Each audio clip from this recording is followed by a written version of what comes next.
Last video में मैंने अपने कॉलेज के बॉयज़ हॉस्टल की हॉरर स्टोरी के बारे में बात करी थी, जिसमें कैसे एक लड़के के अंदर आत्मा आ जाती है और वापस जाने के लिए किसी की बलि मांगती है। अगर वो वीडियो नहीं देखा है तो मैं डिस्क्रिप्शन में उस वीडियो का लिंक दे दूंगा। इस वीडियो के बाद वो वीडियो जरूर देख लेना। तो ये स्टोरी भी सेम कॉलेज की है, लेकिन गर्ल्स हॉस्टल की है। लड़कियों के साथ भी बहुत से हॉरर इंसिडेंट होते थे जो बहुत ही अबनॉर्मल थे। तो बिना टाइम वेस्ट करते हुए वीडियो को स्टार्ट करते हैं। तो बात है सितंबर अक्टूबर की।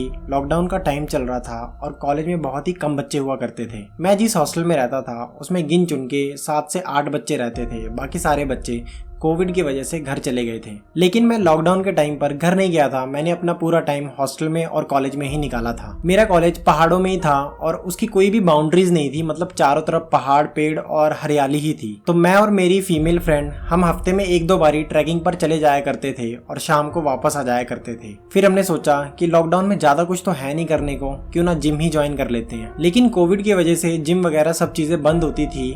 पर सितंबर अक्टूबर में केसेस थोड़े कम हुए थे, इस वजह से कॉलेज वालों ने जिम ओपन कर दिया था। अब कोविड का टाइम था तो जिम में ज्यादा भीड़ वगैरह ना हो, इस वजह से कॉलेज वालों ने जिम की टाइमिंग फिक्स कर दी थी और हम सुबह 5 बजे जाया करते थे। हमें 2-3 दिन हुए थे जिम जाते हुए और चौथे दिन मेरी फ्रेंड के साथ एक क्रीपी इंसिडेंट हो जाता है हॉस्टल में। जब उसने मुझे ये इंसिडेंट बताया तो मैं तो भाई बहुत डर गया था, और अगर मुझे कभी गर्ल्स हॉस्टल जाने का मौका मिलता तो उस इंसिडेंट के बाद मैं कभी नहीं जाता। तो मेरी जो फ्रेंड थी वो सुबह 4:30 बजे उठती थी और 4:45 पर जिम के लिए अपने रूम से निकल जाती थी, क्योंकि जो गर्ल्स हॉस्टल था वो कॉलेज के बिल्कुल टॉप पर बना था और बॉयज हॉस्टल बिल्कुल खाई में। और बॉयज हॉस्टल से जिम काफी पास था, लेकिन गर्ल्स हॉस्टल से कम 10 मिनट लग जाते थे जिम तक आने में। और मेरी फ्रेंड का रूम सी ब्लॉक के 6th फ्लोर पर कॉर्नर में था और वहां से वॉशरूम दूसरे कॉर्नर में था और बीच में पड़ती थी स्टेयर्स। तो जब वो अपने रूम में ताला लगाकर जिम के लिए सुबह निकलती है तब उसे अचानक से वॉशरूम से एक आवाज आती है पानी की, कि किसी ने जैसे कोई टैप वगैरह खुला छोड़ दिया हो। तो वो वॉशरूम में जाती है और देखती है कि टॉयलेट सीट के साथ वाली दीवार से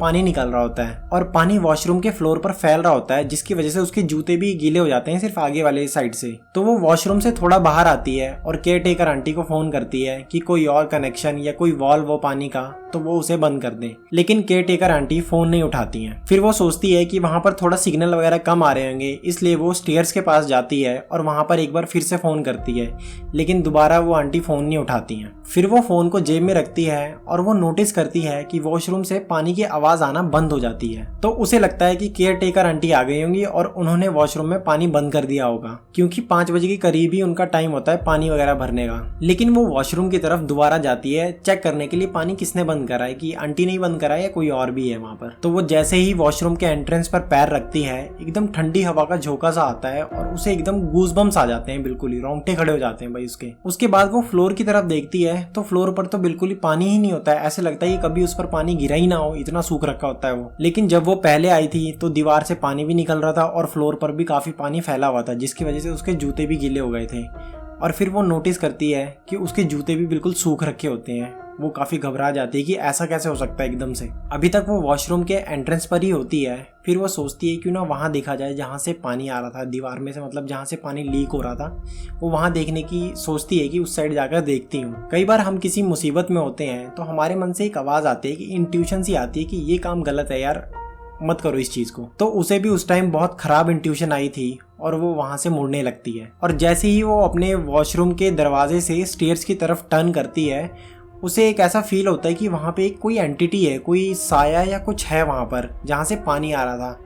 लेकिन वो उस साइड मुड़कर देखती नहीं है और एकदम से भागकर स्टेयर्स की तरफ चली जाती है। भाई पहली बात तो ऐसी सिचुएशन में फंसना ही नहीं चाहिए, और अगर गलती से फंस भी गए हो तो भाई अपने मन की बात मानो और वहाँ से निकल लो। चाहे तुम इस बात को मानो या ना मानो, लेकिन भाई ये भूत प्रेत आत्माएं एग्जिस्ट करती हैं। और कभी ऐसी सिचुएशन में फंसो तो ज़्यादा छानबीन करने की कोशिश मत करो, सीधा वहाँ से निकल लो भाई। फिर वो सब चीज़ों को इग्नोर करके स्टेयर्स की तरफ भागती है और वो 6th फ्लोर पर ही रहती थी। तो वो रात को फ्लोर की लाइट जलाकर सोती थी, तो वहाँ पर तो रोशनी थी और 4th और 5th फ्लोर पर कोई नहीं रहता था, तो वहाँ पर घुप अंधेरा होता था। और 3rd फ्लोर पे भी 3-4 बच्चे रहते थे और वो भी फ्लोर की लाइट्स जलाकर ही सोते थे। तो जब वो स्टेयर से नीचे उतरने लगती है तब उसे कड़े की आवाज़ आती है। ऐसा लगता है कि कोई स्टेयर्स की रेलिंग पर कड़ा मार रहा है बहुत ज़ोर ज़ोर से, और वो जल्दी जल्दी से नीचे उतरने लगती है, तो उसे एकदम फील होता है कि उसके पीछे कोई है। फिर वो जल्दी से 3rd फ्लोर पर पहुंचती है जहाँ पर लाइट होती है, और जैसे ही पहुंचती है तो वो कड़े की आवाज आनी बंद हो जाती है। उसके बाद वो सीधा केयर टेकर आंटी के रूम पर जाती है जो कि ग्राउंड फ्लोर पर होता है, और वो देखती है कि केयर टेकर आंटी तो अपने रूम पर ही है। उन्हें देखकर वो थोड़ा घबरा जाती है कि अगर आंटी रूम पर है तो ऊपर पानी किसने बंद करा था। तो आंटी बोलती है, नहीं बेटा, मैं तो अभी उठी हूँ थोड़ी देर पहले। फिर वो आंटी को वो सारा इंसिडेंट बताती है कि ऊपर मेरे साथ ये चीजें हुई हैं। तो आंटी थोड़ा डर जाती हैं और आंटी उसे बोलती हैं, अगर आगे से कभी ऐसा हो तो अकेले कभी मत जाना, और जब हॉस्टल में बच्चे कम होते हैं तो ऐसी डरावनी चीजें टॉप वाले फ्लोर पर होती रहती हैं। उसके कुछ दिन बाद उसके दरवाजे पर रात को 2-3 बजे के करीब कोई नॉक करता है, और वो फ्लोर की लाइट जलाकर सोती थी और रूम में लाइट बंद होती थी, तो दरवाजे के नीचे से थोड़ा गैप होता था, तो वहां से उसे किसी की शैडो दिखती थी, जैसे कोई फ्लोर पर वॉक कर रहा हो। उस हॉस्टल में और भी बच्चों के साथ ऐसी पैरानॉर्मल एक्टिविटी हो रखी थी। एक बार दिवाली की बात है तो लगभग हॉस्टल के सारे बच्चे घर चले गए थे, लेकिन 2-3 बच्चे हॉस्टल में ही रुके थे। और हॉस्टल में जो रूम थे तो 2 रूम की कॉमन एक बालकनी होती थी। तो रिया और मेघा अपने रूम पर रह रहे होते हैं और साथ वाले रूम के दोनों बच्चे अपने घर चले गए होते हैं रूम पर ताला लगाकर, लेकिन उन दोनों रूम की बालकनी कॉमन थी। और जो दूसरे रूम के बच्चे थे उन्होंने अपने रूम की एक चेयर बालकनी में अपने वाले रूम के साइड रखी हुई थी। अब मेघा और रिया अपने रूम पर आराम से सो रहे थे और उन्हें अचानक से दूसरे रूम से टेबल के ड्रॉर और चेयर को खिसकाने की बहुत तेज आवाजें आने लगी थी, जबकि उस रूम के बच्चे घर चले गए थे और रूम पर ताला लगा हुआ था। उसी की थोड़ी देर बाद जो बालकनी में चेयर रखी हुई थी उसको खिसकाने की आवाज आती है, तो वो दोनों बहुत डर जाते हैं और वो दोनों अपने फ्रेंड के रूम पर उनके साथ सोने चली जाती हैं। और सुबह जब वो अपने रूम पर वापस आती हैं और बालकनी में चेयर चेक करती हैं कि सुबह जहाँ पर रखी थी वहाँ से वो चेयर हट चुकी होती है। और एक बार जब ये सारे बच्चे हॉस्टल में ही थे तो इन दोनों सेम लड़कियों के साथ एक और ऐसा दिल दहलाने वाला हादसा हुआ था। तो इनका रूम 4 सीटर रूम था, उसमें 2 बंकर बेड थे। मेघा और रिया दोनों अपने ऊपर वाले बेड पर सो रहे होते हैं रात को। तो मेघा को ऐसा लगता है कि चेयर पर कोई बैठा हुआ है और टेबल की ड्रॉर खोलकर उसमें कोई सामान ढूंढ रहा है। वो 2 बार रिया को आवाज लगाती है, लेकिन रिया कोई जवाब नहीं देती है। तीसरी बार वो सोचती है कि मैं जोर से आवाज लगाऊंगी, लेकिन उसका गला सूख जाता है और वो कुछ बोल नहीं पाती है। वो ये सब कुछ देख रही होती है कि चेयर पे कोई बैठा हुआ है, लेकिन वो आवाज नहीं लगा पा रही होती है। तो वो अपने हाथों से जोर जोर से बेड हिलाती है और तभी रिया जाग जाती है। फिर रिया लाइट जलाती है और मेघा से पूछती है कि क्या हुआ। तो मेघा पूछती है कि तू यहाँ चेयर पर बैठी थी। तो रिया बोलती है, नहीं, मैं तो ऊपर सो रही थी।